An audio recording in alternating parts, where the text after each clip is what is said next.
प्रश्न आपके और उत्तर हमारे। दर्शकों, इस एपिसोड में हम बात करने जा रहे हैं कि ऊंच नीच के ग्रह हम पर किस तरह से प्रभाव करते हैं। यहाँ पर मैं किसी एक ग्रह के विषय में बात नहीं करूँगा, मैं उस दुविधा को दूर करूँगा, उन प्रश्नों के जवाब दूंगा जो आपके मन में रहते हैं और आपके मन के द्वारा हमारे कमेंट बॉक्स में आ जाते हैं। क्या कि ऊंच नीच के ग्रहों का सही में फल किस तरह से जीवन पर पड़ता है। बहुत सारी दुविधाएं मन में आ जाती हैं। कभी कभी हम उच्च के ग्रहों को लेके बहुत ज़्यादा महत्वाकांक्षी हो जाते हैं और नीच के ग्रहों को लेके बहुत ज़्यादा दुविधा में फंस जाते हैं। तो आज की ये वीडियो इसी प्रश्न का बहुत विस्तार में उत्तर देने वाला हूँ। आनंदमय तरीके से देखिएगा और साथ ही आपको वीडियो कैसी लगे ये कमेंट बॉक्स में ज़रूर बताइएगा और अन्य प्रश्न भी बताइएगा। तो आइए वीडियो की शुरुआत करते हैं दर्शकों।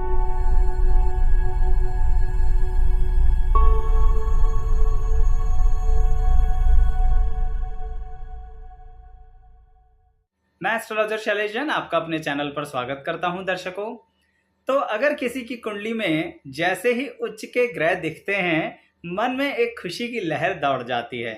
लेकिन जो लोग इसका अनुभव कर चुके हैं वो कभी कभी शंकाएं उत्पन्न करते हैं और ये कहते हैं कि आचार्य जी, हमारे उच्च के ग्रह हैं पर जिंदगी में उच्च, अच्छा, बेहतर, एक्सीलेंट, आउटस्टैंडिंग कुछ हुआ क्यों नहीं, या फिर कुछ हुआ तो बहुत बुरी तरह से हमारी जिंदगी में डाउनफॉल भी आया। तो आखिर ये उच्च के ग्रह ऐसा क्यों कर देते हैं? और क्या नीच के ग्रह देखते ही डर जाना चाहिए? क्या हमें हमेशा ये सोच लेना चाहिए कि नीच शब्द शास्त्रों ने इस्तेमाल किया है, यानी प्रयोग किया है, तो सही में ग्रह बहुत नीच हो गया है? और सही में इस नीच का तात्पर्य है क्या? तो देखिए दर्शकों, सबसे पहले मैं आपको एक बात कहूंगा कि उच्च का ग्रह और नीच का ग्रह, यानी ग्रह की जो स्थिति आपकी कुंडली में दर्शाई गई है, उसके सिर्फ शब्दों पे ना जाएं, आप उसकी गहराई में उतरिए। जैसे आप सोचिए कि गुरु ग्रह को चंद्रमा में उच्च का कहा गया है और गुरु ग्रह को मकर राशि यानी कि शनि की राशि के अंदर नीच का कहा गया है। ऐसा क्यों हो सकता है? वैसे तो मैंने नीच के ग्रहों के ऊपर पूरी एक प्लेलिस्ट बना रखी है जिसका लिंक मैं डिस्क्रिप्शन बॉक्स में दूंगा। इस वीडियो के डिस्क्रिप्शन बॉक्स में मिलेगा आपको, आप वहां जाके उन वीडियोस को देख सकते हैं। पर यहाँ पर सोचिए कि जिसके अंदर मनोस्थिति बहुत अच्छी है, जो मन से मजबूत है और वहां पर उसके अंदर ज्ञान भी आ जाए, यानी गुरु उच्च का, यानी जिंदगी के अंदर जब परेशानियां आएंगी, जब चारों तरफ से इंसान घिर जाएगा किसी चक्रव्यूह में, तो वो उच्च के गुरु अपनी अध्यात्म शक्ति से उसको, व्यक्ति को बाहर निकाल लाएंगे। इसका क्या तात्पर्य हुआ? इसका ये तात्पर्य हुआ कि उच्च के गुरु हैं, परेशानी से बाहर लाएंगे। थोड़ा और गहराई में उतरिए दर्शकों, इसका मतलब ये है परेशानी जरूर आएगी। यही बात कहीं ना कहीं कंफ्यूज करती है और यही मैं अपने कमेंट बॉक्स में चेक करता हूं तो मुझे मिलता है कि आप लोग कहते हैं कि उच्च का गुरु है पर फल दिक्कत दे रहा है। दर्शकों, दिक्कत दे रहा है पर आपके अंदर जो अध्यात्म ज्ञान है, आप उसके अनुसार आगे आ जाएंगे। ये तो मैंने एक एग्जाम्पल दिया कि उच्च के गुरु ने आपको आध्यात्मिक तौर पर आगे लेके आए, लेकिन नीच के गुरु, क्या नीच के गुरु बुरे हो गए? क्या सही में उनसे रिजल्ट नहीं आएगा? और ध्यान रखिए, ये मैं एक एग्जाम्पल दे रहा हूँ, सभी उच्च और नीच पर सेम मत लगा लीजिएगा। खैर, मैं तो यहाँ दुविधा दूर करने की कोशिश कर रहा हूँ दर्शकों। तो सोचिए, गुरु मकर राशि में नीच के ऋषियों ने बनाए शास्त्रों के अंदर। कारण, जब कोई ज्ञानी व्यक्ति एक दिशा में दौड़ता है, एक स्थिति में दौड़ता है, ज्यादा पजल नहीं होता, अपना टारगेट फिक्स कर लेता है, तो नीच के गुरु वाले कितनी जल्दी टारगेट अचीव करते हैं ना, ये तो वही जानते हैं जिनकी कुंडली में नीच के गुरु हैं। तो इसीलिए अगर आपकी कुंडली में नीच का गुरु है ना, तो कमेंट बॉक्स में बताइएगा और जो दर्शक ये वीडियो देख रहे हैं ना, उन्हें भी महसूस होगा कि ये बात कितनी सही है। ये बात बताने के पीछे, इस वीडियो बनाने के पीछे दर्शकों, यही तो मेरा कॉन्सेप्ट है कि कहीं ना कहीं आपको पता लगे कि सिर्फ उच्च का है तो इसलिए अच्छा ही अच्छा नहीं, कुछ बुरा भी हो सकता है। और सिर्फ नीच का है तो ये ही नहीं कि बस नीच के ग्रह हैं हमारी जिंदगी में तो कुछ हो ही नहीं सकता। अब आप ही देखिए, भारत देश के अंदर कई नेता ऐसे हुए हैं जिनकी कुंडलियों में ग्रह नीच के होते हैं। किसी किसी व्यक्ति के तो लगन में नीच के ग्रह हैं। अब लगन में नीच का ग्रह आप तो सोचेंगे ये तो हो गया बेड़ा गर्क, लेकिन दर्शकों नीच का ग्रह पथरीली जमीन से लाता है, बंजर भूमि से घुमाता है और बाद में अगर उसकी स्थितियां लगन में अच्छी हैं तो इसका मतलब क्या रहा, आपको उच्च कोटि पे पहुंचा देगा। आप समझ रहे हैं दर्शकों कि सिर्फ ऊंच और नीच के ग्रह को देख के ना खुश होना ना दुखी होना, आप ये समझना कि उसकी स्थिति कुंडली में किस तरह से है। इसके कारण नीच का ग्रह भी आपको पहाड़ों की ऊंचाई यानी the toppest level of the world पहुंचा देगा।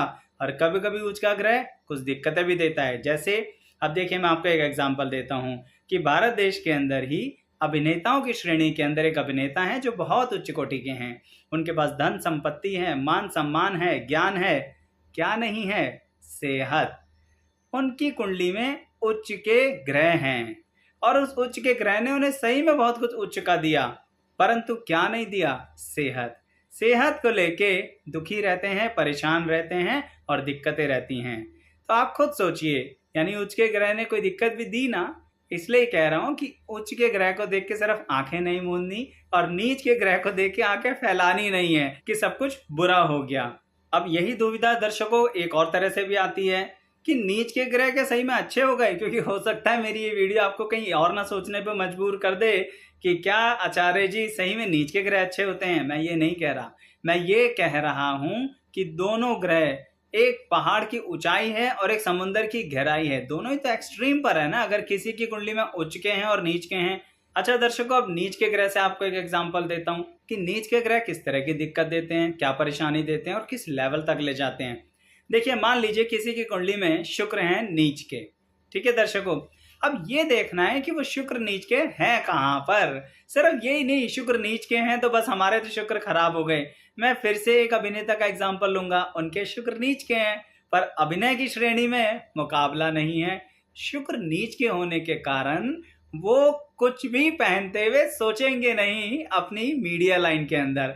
आप और हम शायद कपड़ों का, कलर्स का चुनाव करेंगे उम्र के हिसाब से। वो कहेंगे मीडिया है, शोमैनशिप है, क्यों ना पहने। तो ये हुआ नीच का शुक्र, तो उनकी जिंदगी में उसने लाभ दिया। क्यों? क्योंकि नीच का शुक्र ज्यादा उन्हें सोचने पे मजबूर नहीं कर रहा, कार्य क्षेत्र के अंदर पर्सनल लाइफ में चॉइसेस अच्छी करा रहा है। वहीं पर नीच के शुक्र का कभी मैंने प्रभाव देखा है कि एक व्यक्ति जिंदगी में डिसीजन लेने में बड़ी दिक्कतें करता है, बहुत अच्छे से अपनी पर्सनल लाइफ, अपने जीवन साथी को लेके डिसाइड नहीं कर पाता। तो नेगेटिव फैक्टर हुआ ना। तो इसलिए कह रहा हूं दर्शकों कि नीच का ग्रह भी परेशान जरूर करता है, पर इसका मतलब ये नहीं है कि वो सिर्फ परेशान करता है। मेरा बताने के पीछे मोटिव यही है।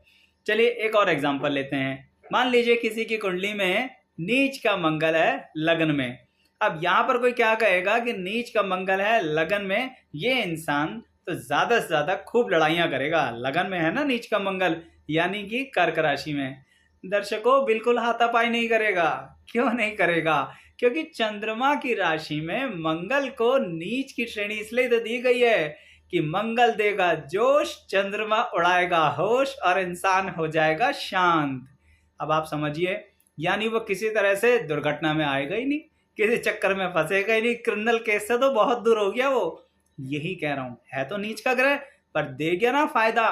क्यों? क्योंकि किसी तरह से पुलिस और क्रिमिनल केस से दूर हो गया व्यक्ति लगन में, अगर मंगल नीच का है तो इसीलिए उच्च का मंगल देख के ये मत सोचिए कि इंसान लड़ाका हो गया। क्यों? क्योंकि सोचे ना दर्शकों, उच्च का मंगल कुछ जगहों पे बैठ के आपको फर्स्ट टाइम में क्लास 1 ऑफिसर बना देता है। क्यों? कंपटीशन है भाई, देश का सबसे बड़ा एग्जाम है। फर्स्ट शॉट में सीधा टॉपर, अगर आपकी कुंडली में उच्च का मंगल सही जगह पर बैठ के शक्ति दे रहे हैं तो। ये बहुत इंपॉर्टेंट बात है दर्शकों, जो खासकर कुंडली में डिटेल में देखनी होती है कि ये उच्च के ग्रह और नीच के ग्रह कहाँ बैठे हैं, किस तरह से कहीं पर अपनी ताकत को दे रहे हैं, बढ़ा रहे हैं, और कहीं कहीं पर अपनी नेगेटिव एनर्जी फैला रहे हैं। याद रखिएगा, मैंने ये नहीं बोला कि उच्च के ग्रह हैं तो सिर्फ पॉजिटिव फैलाएंगे, वो नेगेटिविटी भी फैलाते हैं, यही बात फाइनली मैं कहना चाहता हूं। और नीच के ग्रह हैं तो नेगेटिव है, नीच है नहीं, क्योंकि वो पॉजिटिविटी भी फैलाते हैं। तो इसलिए कह रहा हूं दर्शकों, ब्लाइंडली उच्च और नीच देख के दुविधा में नहीं पड़ना।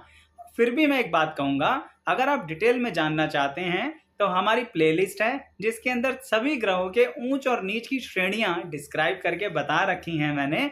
कुछ वीडियोस तो भाव अनुसार बना रखे हैं, तो आप देख सकते हैं उन्हें विस्तार पूर्वक अपनी कुंडली के लिए। और साथ के साथ वहां वीडियो पसंद आए तो लाइक करनी है, साथ में दर्शकों यहाँ भी एक लाइक तो बनता है।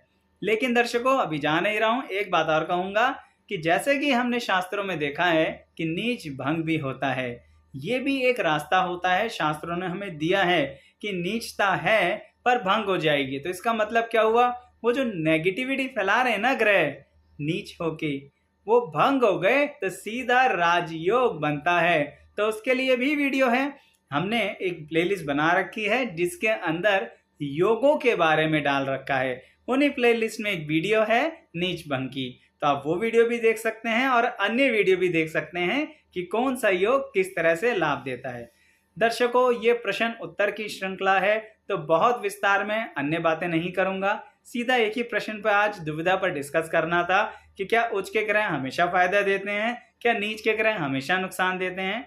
तो यही दुविधा मैंने आपकी क्लियर करी है। लेकिन फिर भी अगर और प्रश्न मन में आ रहे हैं इसी टॉपिक से रिलेटेड, चाहे उच्च नीच के ग्रहों के हों या कोई भी, तो आप इसके कमेंट बॉक्स में बिल्कुल फ्रीली लिख सकते हैं और तुरंत ही आपके लिए जल्दी से जल्दी श्रृंखला के अगले पार्ट आएंगे जिसमें किसी एक या दो प्रश्न पर ही इतना इत्मीनान से आपको कॉन्सेप्ट क्लियर करूंगा। यहां तक वीडियो देखने के लिए आप सभी का बहुत बहुत धन्यवाद। दर्शकों चैनल सब्सक्राइब करे बिना मत जाइएगा। Thank you.